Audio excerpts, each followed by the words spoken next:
Мен ишкерчиликти 4-классыма баштагам. Мен ишкерчиликке эрте киргем да. Жашоомдо мен дайыма баягы айткым келет, ишкерчилик адам өзүнө пайда табуу. Мисалы, ошол учурда мен дагы өзүм ошо 4-классымда нан сатып иштегем. Мен Бишкекке келип нан сатып, ошол сатып жүргөн кезде мен уялчым да. Мен аябай уялчым. Классташтарыман уялчым. Мен тааныган адамдарды көрсөм, ошодон кадимкиде уялчым да. Бирок азыркы учурдагы түшүнүгүмдө мен ата-энеме аябай рахмат айтам да. Ошол учурда уялганым менен мени көрсө жашоодо бышырып жаткандыгын көп ошол мезгилде сезбептирмин. Балам өз наныңды өзүң таап же деген жолго салган экен. Ошол себептен ишкерчиликке 4-классымда келип, ошо нан сатып, нандан тапкан пайдама ата-энем өзүңө керектүүлөрүңдү алып ал деп эме берчи. Мен каникул учурларында ошондой нан сатып, анан кайра кийимдеримди өзүм кийимимди алып, анан ошол мезгилде жанагындай китайский пистолетте, суу чачкыч пистолетте жаңы чыгып аткан. Эми 4-класс болсом деле ошол нерсе мен үчүн кызык болчу экен да. Ошону пландачым алдыгачы. Мен бүгүн сатсам мынча сом болот экен, эртең сатсам мынча сом болот. Анан ошол пистолетти барып көрүп, акчам жок. Жете элек акчам. Бирок ошол пистолетти кармап кыялданып, алдыма ошол бир максатым болду ошол учурдагы. Ушунун бачогу чоңурагы бар экен, мен ошону алам, суусу көбүрөөк жетет деп, өңү жашыл, азыркы күнгө чейин ошонун элеси эсимде да. Ошону алып, кыскасы ошол учурда нан сатып туруп, түшкөн акчама барып, апам макул болду, барып ошо керектүүнү алып ал деди. Мен барып ошону алганымдачы өтө кубангам да. Аябай сүйүнгөм, чоң нерсеге жеткендегидей болгон да. Анан ошондо аны менен мен эмнени айткым келет? Көрсө, адамдар өзү алдыга бир максат коюп ошого жеткенде, мындай бир жашоодон сонун бир рахат алат экен да. Бул адам табиятындагы нерсе. Анан ошол мезгилден улам тарта мен бир акчанын аркасында акча табат экендигин сезип, анан манасты 1000 жылдыгы болуп калды. 95-жылы. 95-жылы мен 5-класс болчумун. Анан 95-жылы элдер майрамдап, боз үй аралап, ошол 1000 жылдыкта эс алып жүргөндө, мен эс алуучулардын курсагын тойгузуп, ал күндөрдө да мен нан сатып, чуркап. Бирок ошол мезгилде боз үй көп боз үйлөр тигилген. Ошол боз үйлөрдүн арасында мен балалык жакшы сезим менен өзүмдүн боюмда кичекерээк болчу. Нандарды колума алып алып, боз үйлөрдү кыдырып, эми боз үйдүн деле эшигин такыла турган эшиги жок да. Бирок эшиктен башымды салып, саламатсыздарбы, нан аласыздарбы десем, жакшы кабыл алган адамдар болгон да. Мен тааныбайм алардычы, алар деле мени тааныбайт, тааныбайбыз деле да. Бирок адамдын адамдык экендигин, адамгерчилигин ошондой жерлерде билинет экен да. Мен балалык сезим менен, балалык кыял чуркап келип, жакшы эме менен саламатсызбы, эчесиздерге атайын убарабы болсун деп нан алып келдим десем, сенен бирөө нан сурап атабы деп мындай кыйкырып урушуп туруп, жаап кой эшикти деп түшүнткөндө назарың сынат экен да. Анан өзүмчө шалпайып, настроениям жок, сонун эмемди өлтүрүп койду да. Анан ошондой учурлар, эми бул нерселер көрсө кайра өзүмдү өзүм эмеге алып, кыскасы мындай ошого окшогон сыяктуудай нерселер көп өтчү да. Бирок бул нерселер болуш керек экен көрсө адам жашоосунда. Анткени ошондой болуп аткан нерселер адамды курчутат экен да көрсөчү. Анан ошол карындашым, ошондон тарта мен ишкерчилигимди жакшыртып, андан кийин мисалы кыскасы ошол убактардагы күндөрүм акча кандай жол менен келет экендигин сезгем да. Кыйынчылык менен келетин сезгем. Кудай мага эртерээк сездиртти. Андан кийин мен мектепти бүтүп, Бишкек шаарына келип студент болдум. Ошол мезгилдерде өз алдыбызча акча табайлы десек, ал кезде эми жумушчулуктун эмеси азыраак болчу, бүгүнкүдөй эмес эле. Бирок курсагыбыз аябай ачыкка студенттердин катарында болчу. Азыр эми жакшы болуп калды го заман, курс ачкалык студент бүгүнкүндөй болбосо керек. Ошол учурларда ошентип анан жол керек акча жок, проездной менен жүрүп, айдан айга Ислам университетинде окучук. Анан курсак ачканда мен ошол күндөр али эсимде да, ошо кийимибиз бырыш эмес болсо дагы бырыштырып туруп, анан байкебиздин үйүнө барып, үтүктөп келиш үчүн, анткени үтүктөгөнгө шылтоо кылып барып, курсак тойгузуш үчүн бардык да. Анан ошентип кыскасы студенттик күндөр өттү. Андан кийин ошол ишкерчиликке бекем бел байлап киргендим. Ошол кийин мектепти бүтүп 2 жылдан кийин анан мен 19 жашымда үйлөндүм. Үйлөнгөндөн кийин уже мен тиричиликтин эмесине бекем кириштим. Анан ошондон тарта мен жанагындай камера тартып тойлорду менин Таластагы эмелерим жакшы билишет. Анан ошондо монтаждоо эмени дагы мындай менин бир эмеме өзүм сүйүнөм да, алдын алып эмелерди көбүрөөк жасачумун да. Элде жок нерселерге аракет кылып, элге жаңы келаткан нерселер менен изденүүлөрдү жасап, ошондой нерсени тартуулаганга аракет кылчумун, ошондон көп пайда тапчумун да. Анан той менен камера тартып өзүм иштеп жүрдүм тынымсыз. Анан кийин уже менин заказым көбөйүп, клиенттерим көбөйүп, тойго заказ болгондор көбөйгөндөн мен уже өзүм жетишпей, анан жаныма жумушчуларды ала баштадым. Анан 2 оператор алдым. Анан операторлукту астап атып аракет кылып атып, сүрөт жаатын өттүм.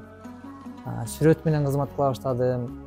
Ошентип 2007-жылдан 2014-жылга чейин мен сүрөт жаатында катуу жакшы пайда тапкандардын катарында болдум биздин Таласта. Анан жанагындай бир жакшы жаңылыктарды алып барып, жанагындай сублимационный деп коет, краскалар менен кружкаларды чыгарып, кийимдерди ошо алгачкылардан болуп алып баргам да Таласка. Анан ошентип ал жаатта мен кафе ресторандар менен иш алып барып, анан бул жерде дагы баягы мен бир нерсени айткым келет, бул ишкерчиликти бир нерсе талап кылат экен. Бул тактык, ишенимге бекем туруу, ишеним менен иш алып баруу бул ишкерчиликтин эң негизги нерсеси экен да. Куралы деп айтсак болот, же болбосо негизги бир камтына турган нерсе экен да.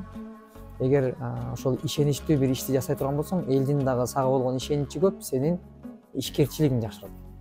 Ошол сүрөт жаатында дагы мен тартып иштегенимде ошо заказдар болчу. Ал мезгилде мен жаңы баштап аткандыктан мен айдаган машинам да жок эле да. Жөө барчу, анан кайра мени жеткизип коюшчу. Машинасы болсо, эгер ал убакта эми машина деле анчалык көп эмес эле го. Анан айрым учурларда жөө келчим үйгө. Караңгыда түнкү саат 2де бүтөт тойчу. 12де бүтөт. Анан ал кезде азыркыдай кафе ресторандарда эмес, чатыр тойлор эле ушундай болчу. Анан мен кирип чыгып той татканда колум аябай үшүчү эле да. Камераны кармап жана тоңуп калчумун да. Бирок ошончо дагы тиричилик кылыш керек. Анан бир күнү келинчегим айтып калды. Мен ошончип тоңуп келем да.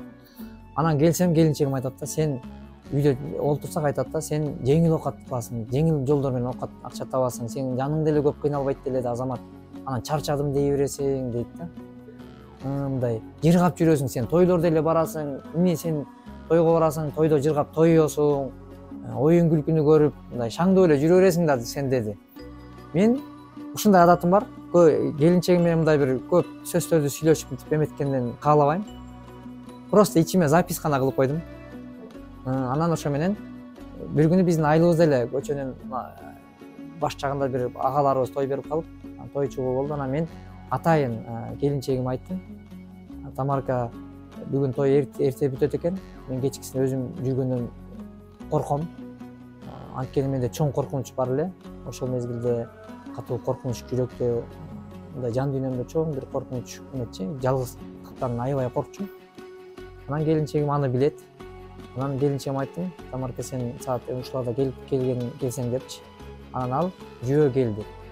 Жанына менин карындаштарымды алыпчы. Анан той тартып атам, ал көрүп атат, мен той бүтөйүн деп атат, бүтпөй атат да. Анан ошентип чыккыча ал үшүдү дейм, суук болуп аткан күнчү. Анан мен эртерээк ал жакты бүтүрүп эшикке чыгып, анан экөөбүз ээрчип келатабыз жолдо. Өзүбүздүн айлыбыз. Анан жолдо келатсак, шамал беттен уруп, анан аябай баш катуу шамал болгондордо суук катуу болуп, аябай үшүйсүң го.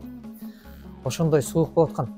Анан келинчегим айтты, эме депчи, сен атайын эле мени чакыртып алдың, үшүтүшүчү, тигиндей мындай деп ошол сөздөрдү сүйлөп кетти да. Эми же башка эле тиги мен инилеримди айтып, ошолорду эле чакыртсаң болмок да деп. А мен атайлап ошо чакыртканымды сезген жок да. Ошо менен действительно мындай аябай үшүдүк, үйгө келдик. Анан келери менен мен келгенде чай койчу, чай берчи десем, айтчы да, эми тойдон тоюп келдим го, мындай эле депчи. Ошол жактан эле тоюп келип анан кайра үйгө келип чай дей бересиң дечи да. Анан суукта тоңуп келип, анан сразу өзү келип чай койду да, чай коюп эметти. Анан ошо чай коюп, анан чай ичип атканда мен айттым да, баягы сөздөрдүн баарын топтоп эле бир эле айттым да. Көрдүңбү Тамарка, мен жыргап келдимби азыр? Сен жыргап келдиңби? Сен жыргап келген жоксуң, сен тоңуп келдиң. Анан ушинтип сен жылуу төшөктө жатканда мен тоңуп келгенде сен чай берчи десем, сен кыйылып айтчың жоопту. А мен сенин уйкуңду бузбайын, нервиңди бузбайын деп мен унчукпачым. Өзүм чай демдеп, өзүм чайымды ичип эметчим. Бирок сенин дагы таттуу уйкуңду бузгум келбечи. бирок сен мени түшүнүш үчүн мен бүгүнкү көрүнүштү көрсөттүм сага. Бир күндүк өзүлмөмдү. Мен көргөн күндүн бир нермеси. Бул менен мен эмнени айткым келет? Биз аял эркек болсок дагы, бири-бирибиз менен өмүрлүк жар болсок дагы, бири-бирибиздин кыйынчылыгыбызды бири-бирибиз түшүнө сезсекчи, жашоо жеңил болот. Эркектин түйшүгүн аял сезип, баалап, ошол нерсени да баалап, кой ушул үшүп, тоңуп, жолдо белде жүрөт, жол азабы, көр азабы деп түшүнсө, анда демек ошол эмгек, мээнет бааланса, ал таптакыр тааныбаган адамдар эмес, жакын адамдар бааланса, бул жерде өтө чоң сүйүнүч, мындай бир кандайдыр бир жакшы сезим орнойт да. Ошол эле аял затынын деле. Үйдөгү билинип билинбеген көп түйшүктөрү бар. Алардын өтө көп чоң түйшүктөрү бар. Алардын кылынып аткан аял затынын иши майда барат нерсе болгон менен, ал майда барат иш чоң түйшүктү жаратат. Бирок ошол нерсени дагы үйгө келип алып эле эчтеке кылбай эле үйдө эле жата бересиң, анан жөн эле жатып эле анан сен эмне чарчайсың дегендик өзү туура эмес деп ойлойм. Анткени ар бир нерсенин өзүнүн таандык түйшүгү бар. Ошон үчүн мен айтарым, ошол жашоодо түшүнүшүп, аярма менен. Ошон үчүн аялым дебе, аярым де, күйөөм дебе, күйөрүм де деген сөз дагы бекер эмес. Анткени сыйлашкан жашоо, сырдашкан жашоо бул өзү таттуу жашоо, татыктуу жашоо. Андан мен сүрөт менен иштеп жүрүп, мен бир иш аркасынан экинчи ишке жакшы өтө баштадым. Негедир? Анткени сүрөт менен иштеп жүрүп бир машина алдым. Анан ошол алган машинам мени алгачкы машинам аябай кубандырды да. Аны менин тайкем болот, Рыскелди деген тайкем. Ошол мага мен аны алайын дегенде эле акчам жок эле. Ал машина 150 000 сомдук машина болчу, Audi 100. Анан тайкеме айтып, менде жарым акчасы бар, 40 000 сом эле бар, жарымдын 3төн 1 бар. Ушуну акчама эметсе сүйлөшүп берсеңиз го деп тайкеме сунуштадым. Анан тайкем ошо тайкем аябай ыраазымын да. Анан мен ошол 19 жаштагы жээнинин сөзүн эки кылбай, мени жетелеп барып ошол сатып аткан адам өзүнүн айылдашы болчу. Бул менин жээниме бергениң, мага бергениң. Эртең акчасын бул күзүндө берет. Ошондо 6-7 айга деп алып берген да. 7 айга. Анан ошол учур саатында бул берет. Мен ишенем. Аракетчил жээним берет. Эгер бербей койсо мен берем деп туруп, бирөө сөз менен машина бул болгонума себеп болгон да. Ошондон тарта ал машина менен мен ишкерчилигимди аябай жакшы уланта баштадым. Адагы мага аябай жеңилдик берди туш тарапка жүгүргөнүмө. Кыскасы ошентип атып анан мен машинаны алып сатууга дагы өтө баштадым да. Сүрөт менен эле, той менен эле эмес. Анан машина жааты да мага жакшы бир эмени бере баштады да. Анан үстүнөн кичине жакшы пайда көрдүм. Андан улам машина алып, анан Бишкек шаарына келип бир машина алайын деп мен ушул жерден бир аябай бир нерсени айткым келет жаштарга да. Мен өзүмдүн уулдарыма, кыздарыма, өзүмдүн кийинки жаштарга, анткени сүрөт менен иштеп жүргөндө мен атайын тапкан пайдам аябай жакшы пайда тапчумун. Анан ошондо 10 литр бензин атайын мындай куюп, анан бекер таксовать этчим да. Анан ошол мезгилде да мага таң калып суроо бергендер көп болчу. Мени өзүм үчүн таң калыштуу нерсе эмес, мени өзүм үчүн баталуу. Кыргыз айткан да, биздин кыргыз атабызчы, жамгыр менен жер, бата менен эл көгөрөт деген. Бул сөздөр жөн эле кулакка жеңил угулганы менен бул сөздөр кайнап чыккандыгын биз сезишибиз керек. Аталарыбыз бүгүнкү биз жашап жаткан жашоодо эмес, алар өтө кыйынчылык жашоолорду да баштан өткөзүп, бирок бул сөздөр жөндөн жөн келген эмес. Ошон үчүн мен элдерден бата алчумун да. Анан жеткизсем кээ бир чоң апалар чөнтөгүнөн тырмалаңдап тиги платочкасына ороп койгон акчасын маасынан алып чыгып берип, түйүнчөгүнөн түйүлүп турганынан акча алып берейин десе, мен энеке, сиздин акчаңызды алайын деп жеткизип келген жокмун. Сиздин жүрөгүңүздө берген батаңыз мен үчүн өтө артык. Сиздин берген акчаңыздан берген батаңыз артык. Мен алдыга бир максат кылып атам. Жакшы үмүтүм бар. Ошол үмүтүңө жетип, оюң орундалсын уулум. Максат тилектериңе жет деген эле бата бериңизчи. Мага ушул жетиштүү болот. Десем, машина менен жүрөт, айланайын бала. Машина деген бензин менен жүрөт. Бензинге сиздин берген батаңыз, бензинине дагы жашоомо да береке берерине мен эч бир күмөнсүзмүн. Батаңызды бергизсем, аябай батаңыз сонун кылып бата берет эле да. Угуп, бата берип атканда менде бир башкача сезим. Мындай мен бүгүнкү күндө да ушул менде ушул нерсе жашайт да. Мындай денем чымырап, мындай мен сөз менен айта албайм, бирок бир башкача сонун бир эме бар да. Бир башкача да. Адамга айтып бере алгыс бир күч бар. Ошол сезим менде, ошол учурда жашаган сезим менде бүгүн да жашап келет. Анан сүйүнүп, кубанып, мындай как будто ошол замат ошол нерсе кабыл болгондогудай сүйүнүп кетчүмүн да. Бирок ошол нерселерди Кудай берип атты. Биринин артынан бири берип жатты. Менде ийгиликтер аябай жакшы эмелер болуп жатты да. Анан менин кээ бир досторум айтып калат да, Азамат мындай кээ бирде мен салонума дагы сүрөт салонуна да аябай көп кишилер келет эле. Анан мага тамашалап сурай берди да, сен эмне дубалат кое бересиңби же эмне кылып коесуң депчи. Анан мен ойлойт элем да, ошол берген бааталары аябай бир дем күч берчи. Ошондой анан ошентип баягы Бишкекке келгенде дагы бир жеңил болгондугунун бир эме жолу бир байкеге, көлдүк байке экен. Анан ал менен таанышып калдым. Анан ал айтып калды машинаны мен ошондо дагы бир азыраак эле суммадагы машиналар менен да, мисалы 150 000 сомдук эле машина менен иштечим. Анан бул жака келип мен бир 70-80 000 сомдой эле акча менен келдим. Анан анткени машинаны мен жарымысын алып, жарымысын күтүп берип ушунчум. Анан ошол 70 000 сом менен келсем, бир байкеге жолугуп калдым. Анан ал байке менен сүйлөшөм этсем, ал кыскасы мен менен сүйлөшөм, көпчүлүк менен иштеген адамдар психолог болуп калат деп коет го. Анан ал киши деле баягы машина менен көп адамдар менен иштешкендиктен менен аябай бир эме суроолорду берди да. Кандай машина алайын дедиң dedi. Анан мен бир 150 000 сом теренде эле машина болот десем, анан каякта иштейсиң деп иштеримди сурады. Кыскасы менен аябай кеңири маалымат алдым. Анан айына канча табасың, мен мынча табам анан деп. Анда менде машиналар бар, бирок 150 000 сомдук эмес. Менде эң арзаны $7000 машиналар деп айтты да. CR-B, Honda CR-B деди. 2000-жылкыдан өйдөгөстө жакшы машина деди. Анан ал машиналарды көрөйүнчү деп көрдүм, бирок менин акчам жетпейт эле да. Анан мен эми ал машиналардычы, чын айтсамчы, мен кыялым эле да көчөдөгү андай машиналарды көрсөм, мен оюма келген эмес андай машина айдайм депчи. Андай машиналарды көрсөм мен ойлочумун да, мындай машиналарды кандай адамдар айдайт, ушулар каяктан акча таба алат деп ойлочумун да. А менин кыялымды ал адам мага айтып атат да. Мындай машиналар бар депчи. Анан менин чөнтөгүмдө 70 000, 80 000 сом эле бар. Анан барып машинаны бир көр деди, анан барып көрдүм, жакты. Анан байке мен буга акчам жетпейт биринчиден. Десем, сен айына тапкан акчаң жакшы эле экен го. Мен сага эме түзүп берем, сен жакшы баладай көрүнөсүң деди да. Анан мен ал байкеге айттым, байке, бул машинаны атам көрсүн дедим. Атама көрсөтүшүм керек, анан атама жакшы алышым керек десем, ал байке айтты магачы. Максат деген байке да, көлдүк байке. Анан ал байке айтты, сен машинаны сен айдай турган болсоң, атаңа эмне кылып көрсөтүп эмне кыласың, сен кызыктай бала экенсиң деди магачы. Анан жок, мен атамдын колунда турган баламын, атам көрсө, маселени атам чечет. Атам айткандай эле болуп, мен эмени каалайм, анткени атам бар кезинде ушул нерсени кылгым келет, оюмдагыдай болуп жашагым келет деп. Анан атамды чакыртайын дедим. Көрсө, менин ошол кылып аткан сөздөрүм, сүйлөп аткан сөздөрүм ага кандайдыр бир таасир берип атканын мен өзүм сезбей турмун, түшүнбөй турмун да. Көрсө ал байкебиз дагы атам келди, атам машинаны көрдү, жакты да, мага атам айтты да, ошо эгерде машинанын акчасын бере алсаң, уят болбой турган болсоң, ал балам, эртеңки күнү бере албай уят болуп калба деп, өзүңө ишеничтүү болуп турган болсоң, анда ал өтө жакшы машина экен деди. Анан мага мен да аябай ыраазы болдум да, анан ала турган болсо, анан ошентип ошол машинаны алдык. Алганда эң кызыгы ошол кезде деле $7000 деген 2008-жылдагы өтө чоң акча эле да. Бирок ошол учурда да карасаңар, бул жерде адамдардын бири-бирине болгон мамилеси жана жылуу бири-бирине болгон эмелер, сезимдер да, мындай бири-бирине болгон.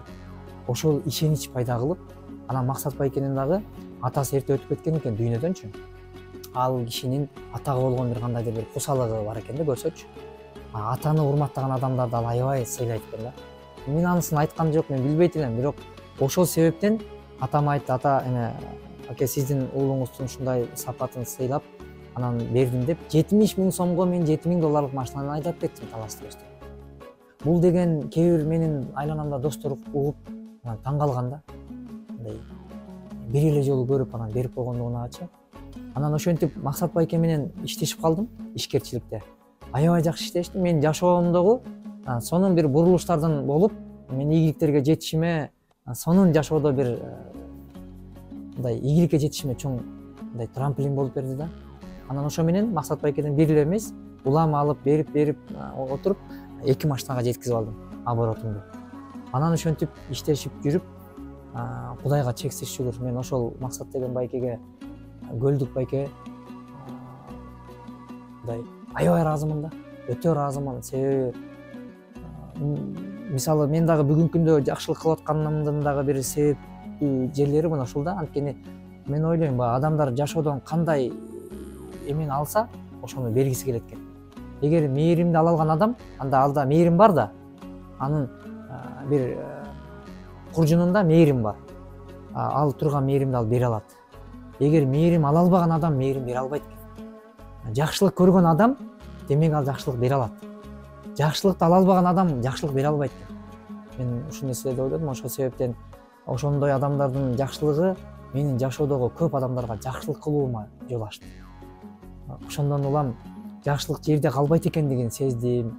Анан мына бүгүнкү күндө ошо менен мына бүгүнкү күндө дагы бүгүн көп айтып берет да мага Азамат, сен ошол фонддун аркасында эле оокат тиричилигин кыласыңбы деген суроолор бар.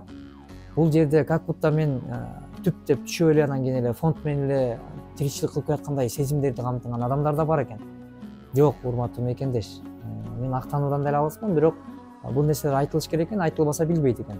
Мен бүгүнкү күндө машиналарды арендага берип, элдин катарында эле жеке ишкерчилик менен арендасына берип, арендага бергенде дагы өзгөчөрөөк нерселерди камтындым. Ар бир жума күнү, жуманын урматына мен аренда албайм да, акча албайм. Бир айда 4 күн албайм, 4 жума бар. Мен аларга да айтам, силер дагы бул мына менин ишкерчиликтин бир сырлары деп айтсам да болот. Береке табууну. Сөзсүз эле аларды жымайтып эле, бир айда бир эле выходной берип эле анан кийин эле кечке акчаны ала койсок эле биздин курсабыз тоюп, анан жашообуз шундук болуп кетет деген түшүнүктөн биз таптакыр алыс болуш керек. Себеби ошол алып, айдап, үй бүлөсүн жамбагып жаткан адамдардын дагы ыраазычылыгы, алардын дагы бизге болгон жакшы сезими, көзгө көрүнбөгөн чоң күч бар. Ошол береке берет, Аллах Таала берекесин бере турган. Ошон үчүн бүгүн иштешкен адамдар менен дагы мындай бир ишеничтүү иш жасаштыктын аркасында ишкерчиликтен жакшынакай ар тараптуу аракетти жасап келебиз. Бирок ошонун катарында бул кайрымдуулук жаатты да мен камтынып келем. Ошол эле ачып койгон кеңсебизге, офиске деле мен күнүнө барып отура албайм.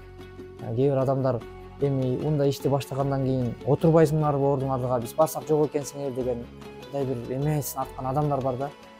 Эми аны бир жумушка айлантып алдырткандай болуп, же болбосо бир ошол жерге атайлап бир мени шайлап койгондой, добушун берип мен алардын шайланган депутаты сыяктуудай да. Ошон үчүн убакыттан пайдаланып эле айткым келет да. Бири бирибиз түшүнсөк, менин колуман келген, акылым жеткен нерселерди гана жасап, анан бул аракетим жүрүп кетет. Бул кайрымдуулук жааты биздин мындай бир кошумча аракетибиз, баталуу жашообузда мен ушундай айткым келет. Ошон үчүн Кудай буйруса, жараткан Аллах Таала бизди туура жолдон адаштырбасын. Ошол жакшы адамдар жашоодо көп узак жашасын деп айткым келет. Ошол эле ишкерчиликтин, же болбосо ошондой эле жакшы иштин аркасында мен өтө сонун адамдарды таптым да. Жакшы жолдо жакшы адамдар бар экен. Ушуну да айта кетким келет да. Мисалы, кайсы бир адамдар бир кылмыштуу топ боло турган болсо, же кылмыш чөйрөсүндө адамдар менен отурсаң, алар ошо темада сүйлөшөт да. Анан ал темада аралашат адамдар. Кандайдыр бир кызыгуу пайда болот. Биринин экинин ишине аралашып кетиши мүмкүн, ошентип эле ошол жолго тартылып кетет экен. Жакшы жолдо жакшы адамдар бар экен. Жакшы адамдар эмнени сүйлөшөт? Адамдарга пайда берүү, мындай агартуу иштери да, мисалы элге пайда берүү, өлкөнүн өнүгүүсү үчүн өз салымын кошкусу келген, чындап мындай чынык адамдыкы менен жашагысы келген адамдар бар экен. Анын катарында мына биздин аалымыбыз болгон Чубак устаз менен мен ушу жакшы иштин аркасында мен ал киши менен табыштым. Ал киши менен бирге 15 күндүк өмүрдү чогуу сүрдүм. Чогуу бир эмеде жатаканада жатып, тамактанып, ушул нерсенин баарына мен ыраазымын Кудайгачы. Ушундай күндөрдү биринин артынан бирин берип, ушундай сонун адамдар менен табыштырып койгонуна. Чубак устаз деген ким а? Бир келген жашоодогу колун кармай албай канча адамдар мисалы эмеде калды, арманда калды. Бирок колун эле эмес, анын алдында кичине болсо да кызмат кылып, ушундай бир сонун көз ирмемдер калды. Элмирбек Иманалиев деген кыргыздын залкары өттү. Ал инсан менен мен жакындан сонун мамиледе болуп, агайыны болуп, акылын айтып, анын кеңешин угуп, бир сонун дем күч кубат берчү, өтө сонун бир асыл адам эле. Мына ошого окшогон адамдар айта берсем өтө эле көп. Ошондой кыргыздын каймактары менен. Алы Тутучковго окшогон акындар, Сыймык Бейшекеев, Саламат Садыков эжекелерим, мындай бүгүн кыргыздын сыймыгы болгон адамдардын көпчүлүгү менен мен алар менен табышып, бир дасторкондо тамактанып, ошондой бир мамиледе болуп калганыма да мен өтө кубанычтамын да. Анан мен айткым келет, ошол мындай жаштарга дагы, эң биринчи бизнес кылам деген адамдарга дагы, жаштарга айткым келет, бизнестин башкы башаты бул адамдын өзүндө турган эң күчтүү эмеси бул мамиле. Дайыма мындай адам жылмайып жүрүү, мындай бир жашоого нааразы болуп эле, анан мени минтип атат, жашоо мени кызып атат деген таарынычы менен эмес, жашоого да бир жылмаюу карап, анча мынчасына шүгүр кылып, анча мынчасына сабыр кылып, анан алдыга койгон максатка жетүү үчүн көпчүлүк адамдар менен ийкемдүү, жөнөкөй болуп, ошонун алдында бир кызмат кылып койсо, аны бир бүгүнкү тил менен айтканда бир лох катары сезген адамдар бар. Ал андай эмес. Бул адамгерчилик депчи. Анан ошон үчүн айткым келет, адамдын даражасын көтөрүүчү да Кудай, адамдын даражасын түшүрүүчү да Кудай. Ошондуктан достор, мекендештер, менин сөзүмдүн жыйынтыгында айткым келет, эң чоң ишкер болгула, эң чоң бизнесмен болгула, эң чоң жакшы ийгиликке жеткен ийгиликтүү адамдардын катарында болгула. Анын үчүн болуш үчүн адамга талыкпаган эмгек, чарчабаган аракет, элдин журттун дагы эмесине туура түшүнүк менен карап, алдыга карап умтулуу керек. Ошондуктан баарыңарга ийгилик, амандыкты тилейм. Өлкөбүз өнүгөсүн, Кыргызстаныбыз, кичинекей биздин мамлекетибиз өтө өнүккөн өлкөлөрдүн алдында болуп, Кыргызстаныбыз ушундай сонун ажайып кооз сонун өлкөдөбүз. Ошону дагы чырайына чыгара турган мына өсүп келаткан жаштар